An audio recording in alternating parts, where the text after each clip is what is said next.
BRP to sell Manitou pontoons. Looks like BRP is shutting down another thing that they had from the Evinrude through most of their outboards.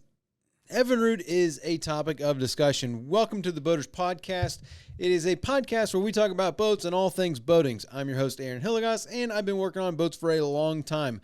Thank you all for the support. Now let's get into BRP. So it looks like they're selling Manitou pontoons and getting rid of that brand, and it just seems to be the way of BRP. The Evinrude has just, this engine, this brand basically, I guess the beginning of the end and the reason that they went away is just bad ideas and poor timing. And then even poor execution.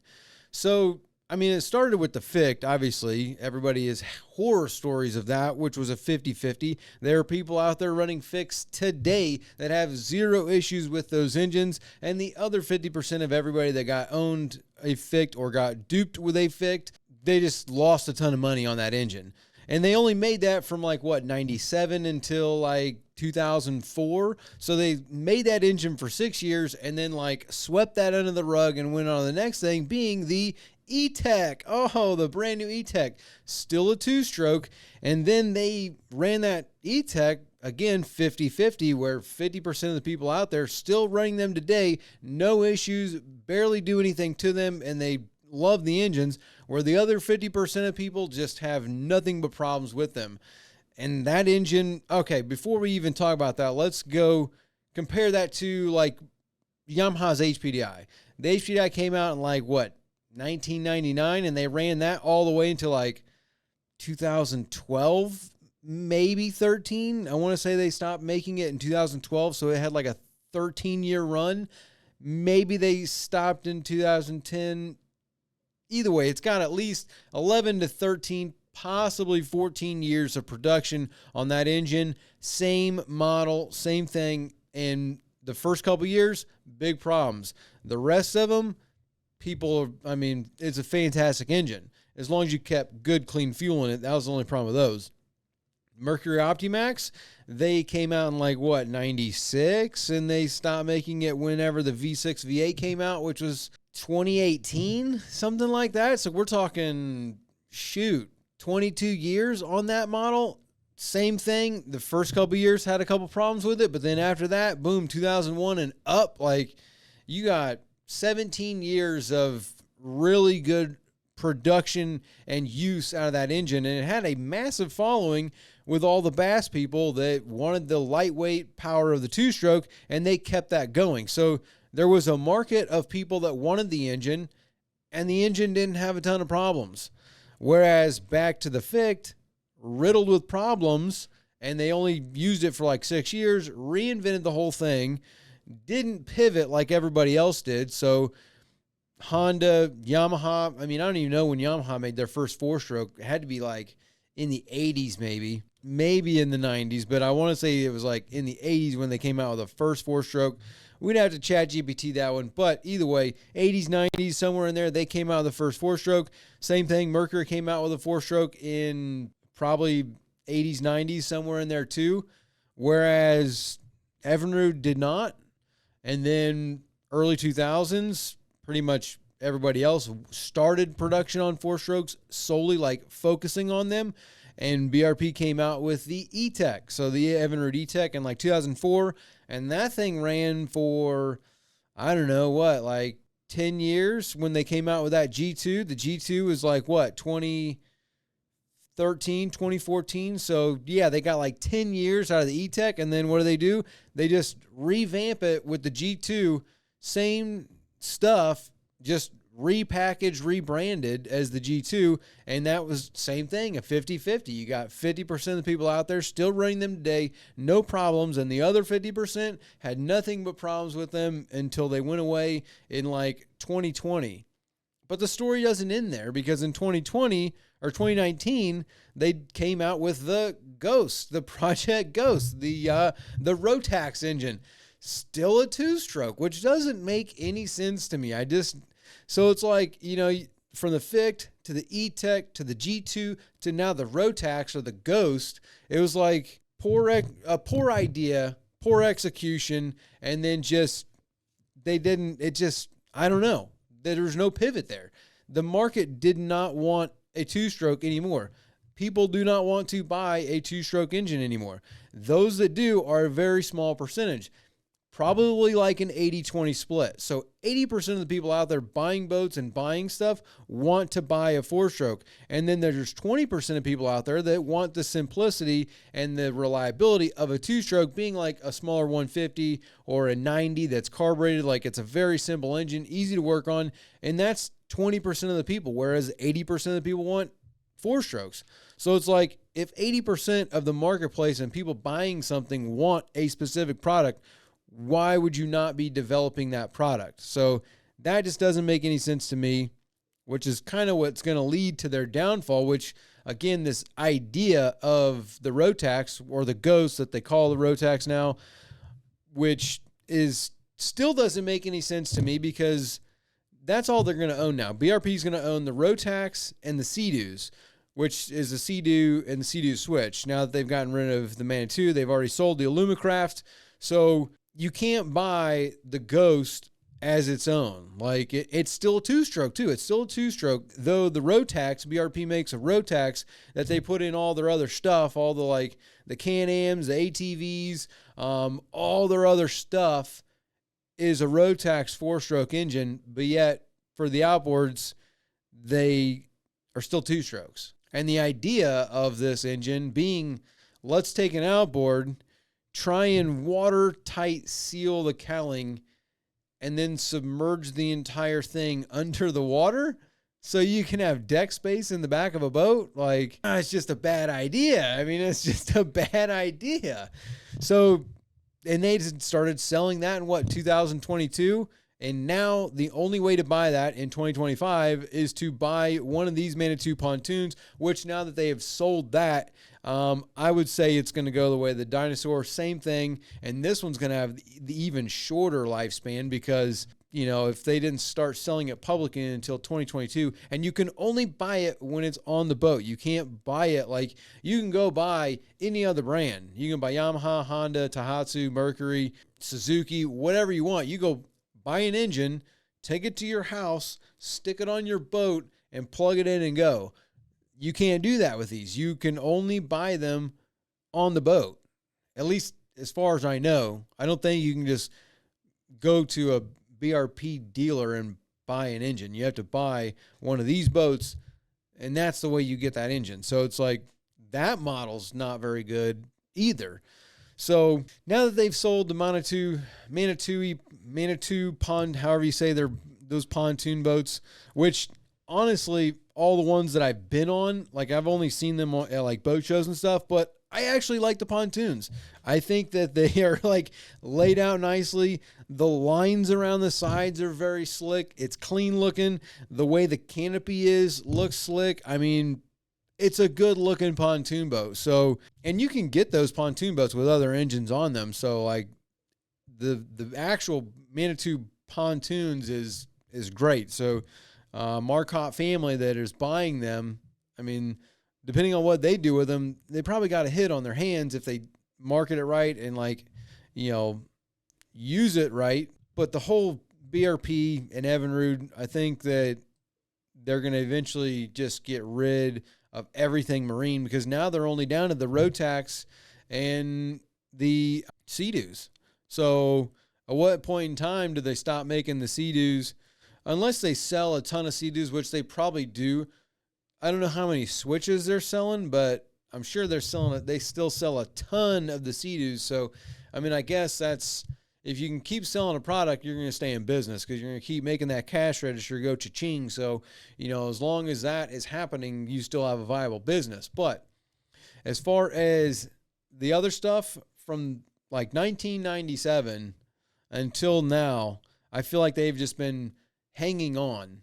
And the product is just, it was never that great, in my opinion. Like I said, I've always said it's a 50-50 brand, and 50% of the people out there have no issues, and the other 50% has just been throwing $100 bills right down the throat of that engine until they were empty and had to get rid of the engine. And then also they made a bunch of promises too. You know, what was it like? You get like these astronomical numbers. You get like 5 years without service or 500 hours or something. Like, don't change your gear lube for 5 years, like 300 hours. Don't change your gear lube. Like, I mean, come on. You know, anybody that's had a boat or an engine for more than a couple years knows very well that that's a bad idea, like, to not change your gear lube and like put off service for hundreds of hours. Like, it's just not good. And then they had like a 10-year warranty claim. I mean, 10 years,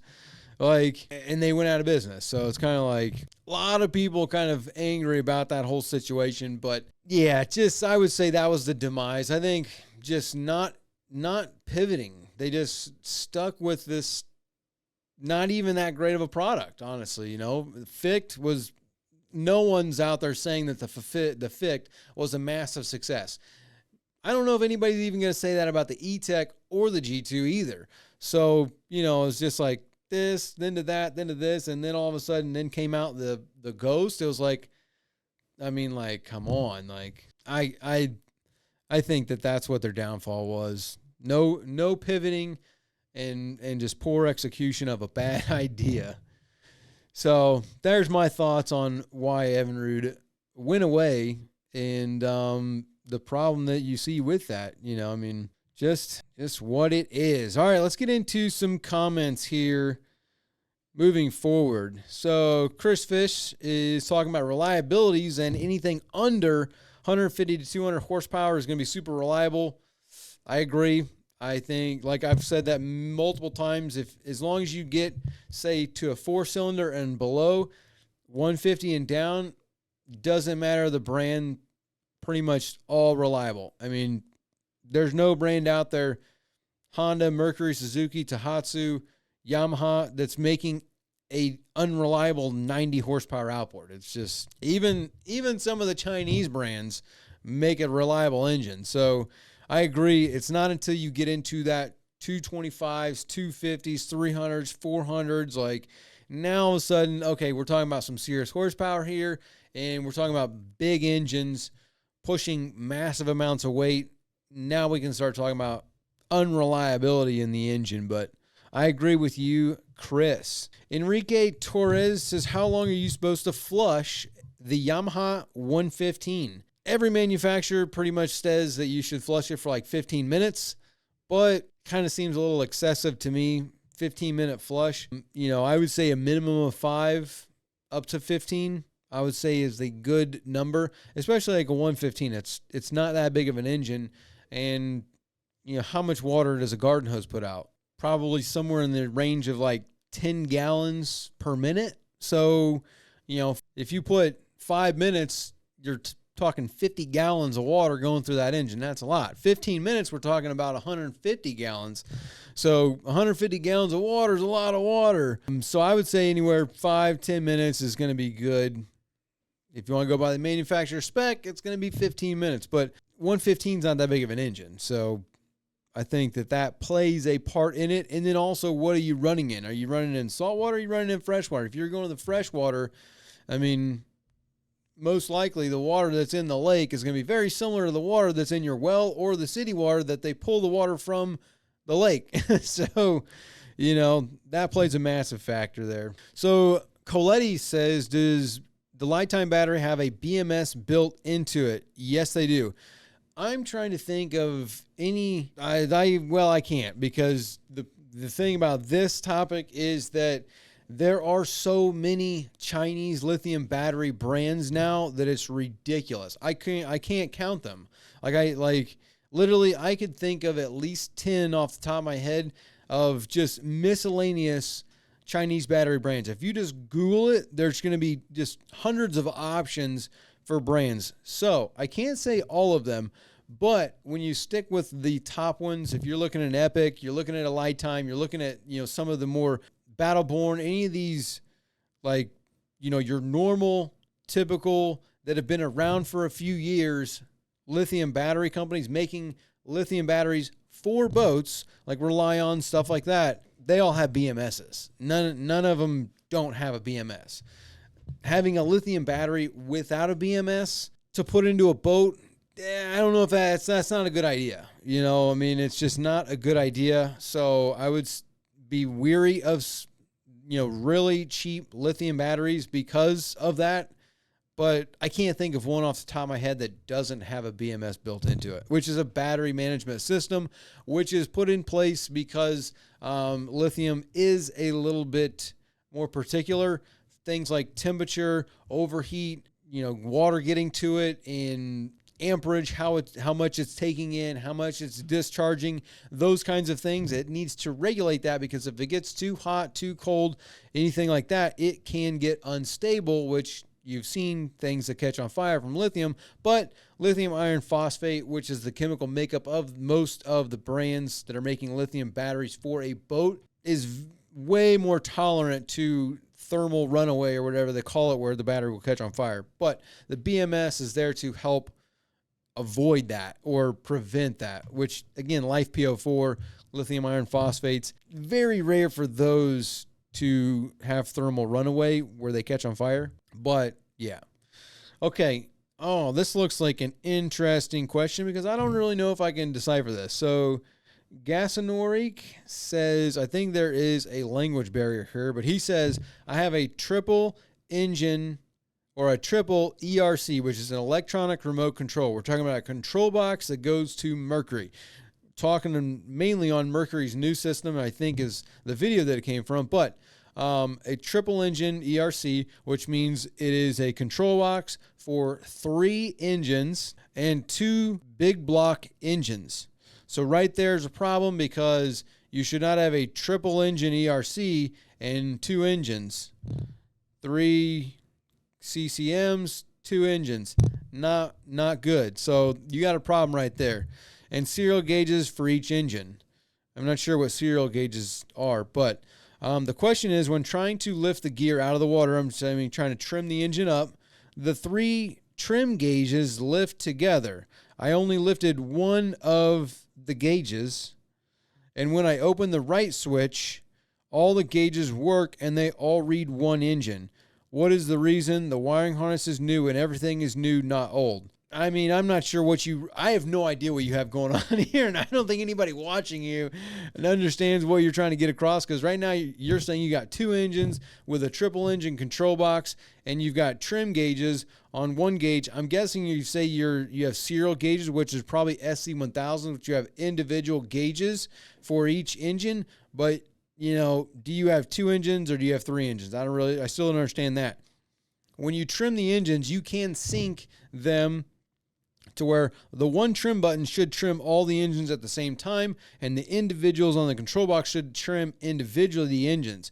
You can sync your gauges to read off of one engine, or you can sync your gauges to read individually. So, like, if your trim gauges aren't working properly, it's a calibration issue, but something's not right in your entire setup here, because if you've really got a triple engine ERC and 2 engines, like, you got a problem there.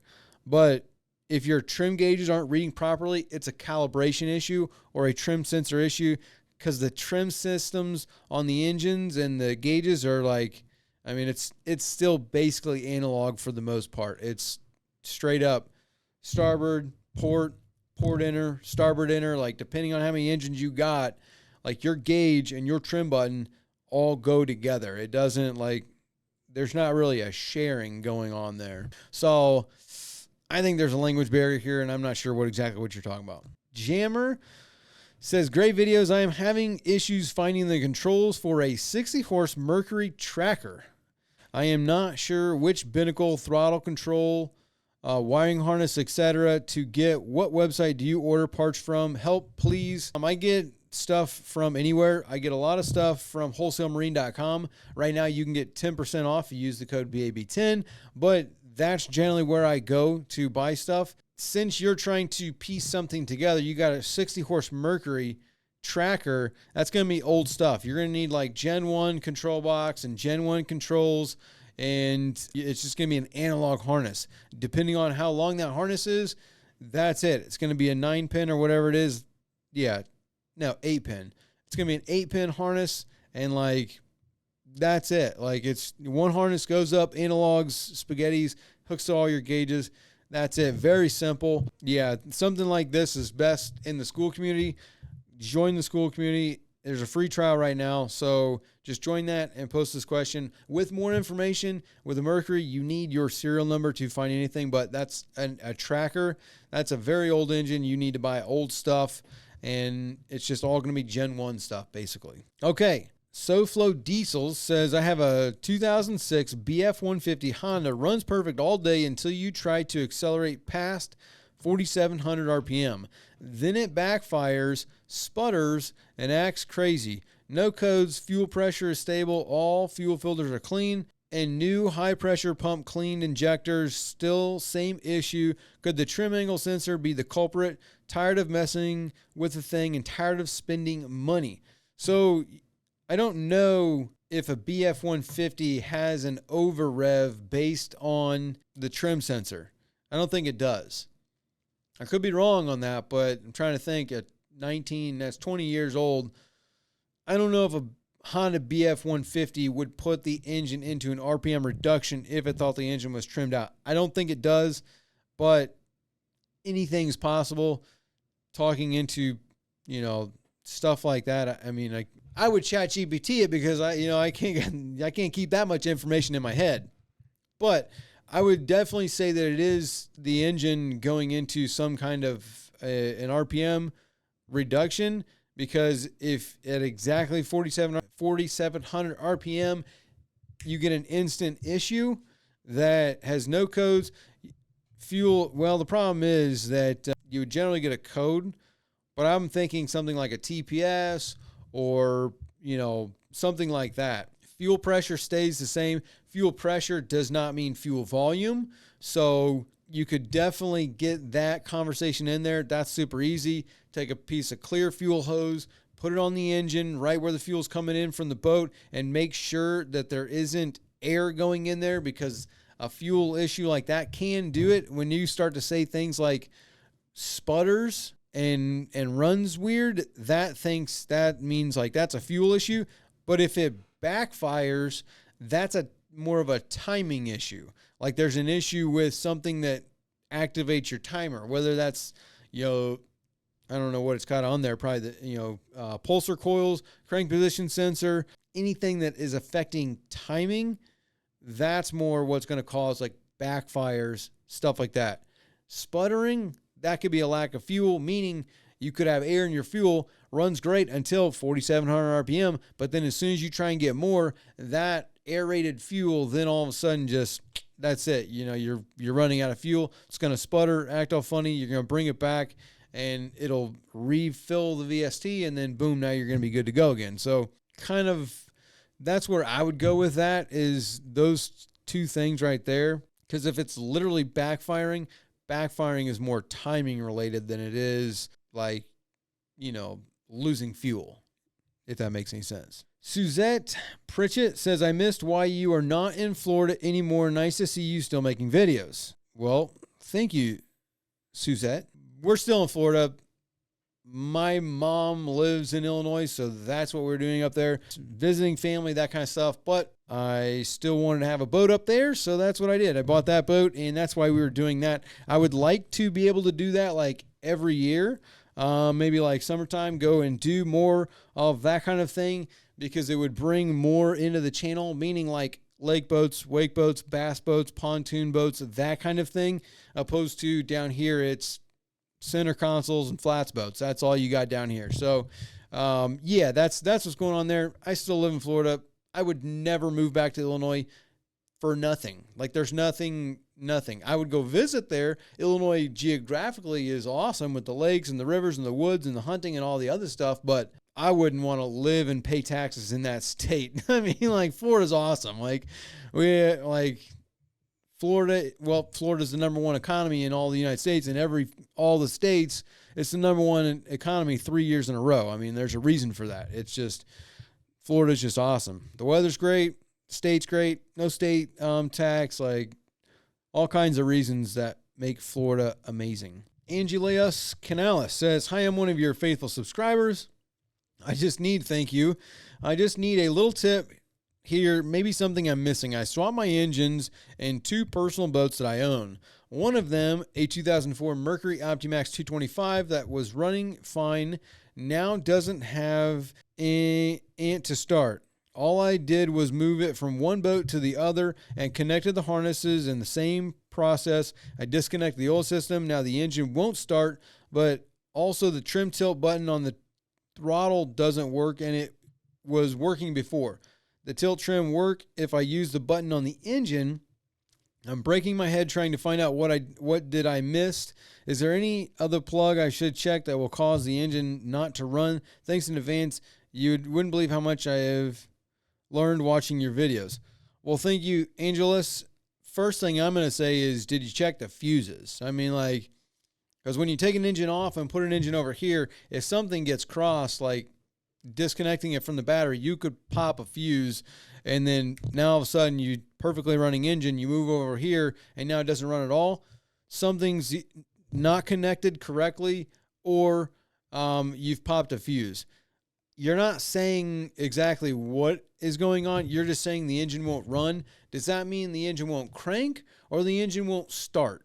Because those are 2 different things. Like if the engine won't crank, meaning you turn the key and nothing happens at all, then your start circuit, something's not right there, whether it be battery, fuse, a relay, a ground. Let's see, what else? You know, your shift position switch, where like you're not in neutral correctly, like something's disconnected there. That's turn the key, nothing. The lanyard isn't correctly hooked up, nothing going on there. I'm going simple stuff first before you go looking into anything else. Now, if you're saying that the engine cranks but doesn't start, all right, now it's a different situation. Again, I'd be looking at fuses to make sure that your ignition coils, fuel pump, none of that stuff popped a fuse when you did your swap. But I'm going to start simple stuff first. That's where I would go with all of that. And then that's just going to be the best way that I would go about that issue, because like you said, it was running fine over here. You move it over here, now all of a sudden it doesn't run. Usually going to be something simple. Okay, Josh says, hey, I got a Mercury Verado 225 supercharged. How do I flush the trim system? Had a bunch of water in mine. I live in Ohio, which froze over winter and blew the caps off. So I had to get some new used ones. Don't want to put it all back together without flushing the system. Any help would be appreciated. You're just going to, depends on how much you have. You just have the ram caps out, then you need to bring them down and then stick something down in there to suck the fluid out, and then hit the button to keep pushing the fluid out. But realistically, you need to take that unit off of the engine and then take that cylinder off and then dump all that fluid out of it, put new fluid in it, run it up and down a couple times, dump it out again, and then refill it again, because there's going to be water still stuck in there. And if you are in Ohio where it freezes, if the water already froze inside the trim unit, you might already have a problem going on there, bro. That's not good, Josh. So that's what I'd be doing there. I would take the whole unit off, because even if you leave it on the unit, you can get those rams. They got memory caps in there. You can push them down and suck all that stuff out of there. But that unit it's all in the middle. It's definitely difficult to mess with. You really need to take that thing off of the engine to get all the water out and then cycle it with fresh fluid. Adventures of a Boat Guy says, hi, Aaron. In your experience, what have you seen as the real core differences in the premium brand boats such as Grady White, Pursuit, etc. versus the budget brand boats like Bayliner, Tahoe, etc.? Are there significant build quality differences or better fiberglass materials in the construction for the premium brands, or are people really paying for a name? I think being on so many different boats and being on all of those boats, it's a little bit of all of that. So you definitely Grady White, CV, Contender, Pursuit, all those brands, like all your top tier brands, Boston Whaler, all that stuff, you are paying for the brand to a point. Like there are some of them that you're paying for the name, but it's not like the whole thing is for the name. Like the boats are built way better than the Bayliner. I mean, especially the budget brands, because when you think about a budget brand boat, something has to be less, like hands down, like less material, less time to build it, less labor to build it, less quality in the products that you put in it.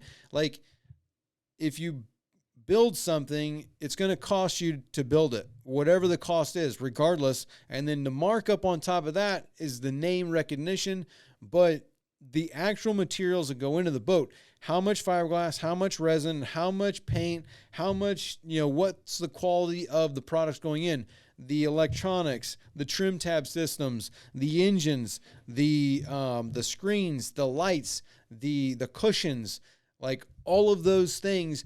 The more it is, the more it costs to build that boat. And like there is going to be it really costs this much to build a boat between all the taxes, the insurance, the labor, the materials, and the time.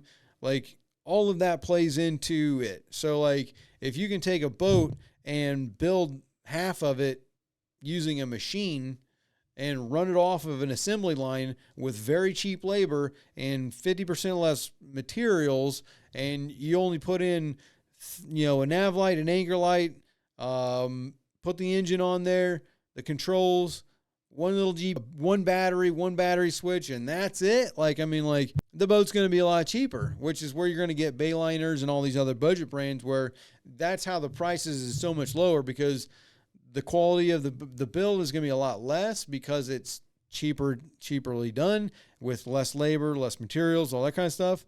And then also there's less stuff in it. So that keeps that price down, which can get people out on the water for a much more reasonable price. But something like the Grady Whites, the Contenders, the CVs, the Pursuits, the Boston Whalers, you don't see those things stripped down to nothing. Like there are cushions everywhere, 40 rod holders all around the boat, powder coated on the T-top, underwater lights, sea blazes, spotlights. You've got joystick piloting on a lot of them. Like, you got 15, 20-inch Garmin's, 2 screens, like premium steering, Seakeeper rides on the trim tab, like not the trim tabs, but the Seakeeper ride system on the boat.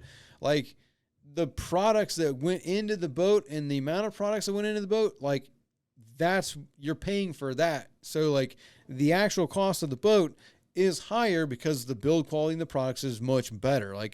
So you're right. It's a little bit of everything there, but like I said, you don't see a Grady White that has one nav light, one anchor light, 2 cushions on the seat, an open bow, an engine on the back, no trim tabs, no nothing, and that's it. Like 3 rocker switches for the bilge pump, and like that's it. They don't make boats like that. They make boats with 15 switches, digital switches that run like 100 different amenities that are on the boat with cushions everywhere. Like, you got $15,000, $20,000 in cushions on this boat. So yeah, that's kind of my opinion on that. In my experience, the core differences in the premium boat brands versus the budget boat brands is it's a mix of everything. The materials, the time that it takes to build it, the products that they put in there, the amount of features and products that go into the boat, and then also the build quality. Like, these are brands that have been building boats for decades, and they've got like it fine-tuned to, it's just a really good riding boat. When you look at Boston Whaler, CVs, Pursuits, Grady Whites, all those. Okay, Eli Castro says a 60/40 means that it's a 60 horsepower outboard, but since it has a jet lower unit, it is now rated to run as a 40 horsepower. I don't know if I don't think that's how that works. I think a 60/40 means that that's your model, which like the 40 horsepower and a 60 horsepower is basically the identical engine with a different computer on it that makes it run at a different mapping that gives you that extra 20 horsepower. You lose horsepower with your jet drive, so the rated, output, what you're getting out of the jet drive is definitely less, but it's not going to be a powerhead production. So like your powerhead production, that power head's producing 60 horsepower. So, a 60 horsepower is going to be producing 60 horsepower, but because of the jet drive, it might not be getting 60 horsepower out the jet drive. I don't really know how they mark those ratings as far as the lower units. If they do put that doesn't make sense to be like a 60-40. If it's making, if you got 40 horsepower because it's a jet drive, then it's a 40 horsepower outboard. That's the way I look at it. So I'm not sure where you're seeing that 60-40, but I don't know. I think 60-40, when you see that, that means you can get a 60 or you can get a 40. That's the way I think where you're talking about, but kind of confusing the way you're saying it. Timothy Valvo says, thanks for taking my question about the Scouts. I'm looking for something between 5,000 to 8,000-ish, late 90s, early 2000s. One thing I've found on two boats I've looked at is moisture in the foam where accessible. How worrying is this on a 20-year-old boat? Is it normal or concerning signs of water intrusion? Thanks for all the info. That totally depends on the boat and the model, the type. There's a lot of variables. Water intrusion is a concern. You don't want to buy a 20-year-old boat that's completely waterlogged. That's not good. Especially depending on the foam. Most boats built with foam are built with closed cell foam. So there is different degrees with the closed cell foam that they use, which it doesn't absorb water. But older boats, some of them do have foam that absorbs water. So now you've got this waterlogged boat, which once weighed 2,000 pounds, now weighs 3,500 pounds. So, the excessive strain that you're going to put on your engine, trying to push this extra 1,500 pounds of water that you're logging around, that is a concern. So depending on where the foam is, what type of foam it is, if that foam is waterlogged around your fuel tank and you got an aluminum fuel tank, 20, 25 years old, you're probably going to be looking at replacing that fuel tank here after you purchase it. So that is definitely something concerning, especially late 90s, early 2000s. Late 90s, we're talking 25, 30 years old. So, yeah, if we're talking about a 25, 30-year-old boat with water intrusion and foam that is soaked up with water, it is concerning, especially if you're trying to spend $5,000 to $8,000. You don't want to buy something that you got to rip apart. I mean, for $8,000, even in your middle, even at $6,500, you don't want to have to take this boat apart to pull this water-soaked foam out of the boat. I would stay away from that. But again, depends on the boat and where we're talking about. If we're talking about foams, they're up on the sides where there's just a little bit of foam on the outside of a stringer where there's back at the back is drains and that water drains down in the bilge and it's not really soaked because it's closed cell foaming and it's just water there and it's just leaking out the side. So that's a different conversation because it's closed cell foam. It's not soaking up the water, and there's a drain there that the water's draining out. It's just got a little bit of water sitting there. So, not that big of a concern. I'd be looking at things like, the rub rail, stuff like that, how the water get in there, because obviously there's holes somewhere, there's water's getting in here. So that is the way I would be looking at that. Depending on the boat, it could be concerning, but there's other situations where it isn't that concerning. Orawak says Suzuki offers 2 different temperature thermostats. Try the higher temp that is offered. Malik De Souza says it's what I installed as we bought in the PNW, and water temp never goes over 55 degrees Fahrenheit. So talking about thermostat temperatures, I mean, that does make a difference. Not really sure. This is more like a statement rather than a question, but yeah, that does make a difference depending on if you've got raw water cooled or closed loop cooling, depending on inboards. Talking about outboards, the different thermostats. Yeah, if you're in colder temperatures up north, then you want the hotter one because the cooler water temperatures are going to keep the engine cooler. And with a 4-stroke, the problem with a cold running engine is you can build condensation. And I mean, we've talked about this before in multiple different areas about condensation, but in a short little description, with an outboard 4 strokes, condensation, if the engine runs too cold Unlike your car that gets real hot and it burns everything off, like, your car's running 190 degrees. If your outboard is never getting over 110 degrees because you're running in 40-degree water, then you're going to create condensation inside it because the metal is going to be cold, but you're creating heat from the spark from your spark plugs. It's a combustion engine, so it's going to be creating heat, and that heat inside the crankcase, because you got cold metal and heat generation, can create condensation, and that condensation on the inside of your engine can now go down into your oil pan. If you run it for an extended period of time, you're going to be getting water into your oil. So that can become a problem because you can rust your valves. You can rust other parts inside of the engine based on building condensation from running too cold for too long. So good little conversation there. We'll do one more from T. Servercross. Says, I just came back from South Bimini on Friday. It cost me $806 to clear. The guy we rented our house from was not happy and was complaining of the many cancellations. He said the Bahamas had already tried to raise the rates years ago and then changed it back to a lower rate. There were a lot less boats for sure, which was nice. So talking about the Bahamas raising all the rates to go over there, I think that's still going to be a topic of discussion, which is why we talked about it, because there's a lot of people that have this set up to where, like, if you live in Fort Lauderdale, you live in Boca, you live in Jupiter, you live, in that South Florida, it's only a couple hours and you're in the Bahamas on your boat. So, like, weekends over there or whatever, like, a lot of people do that a lot. And, now when it's costing, like, you went over for, I don't know how long you were there, but it cost you $806. Let's say you were there for a week. Maybe you were there for the weekend.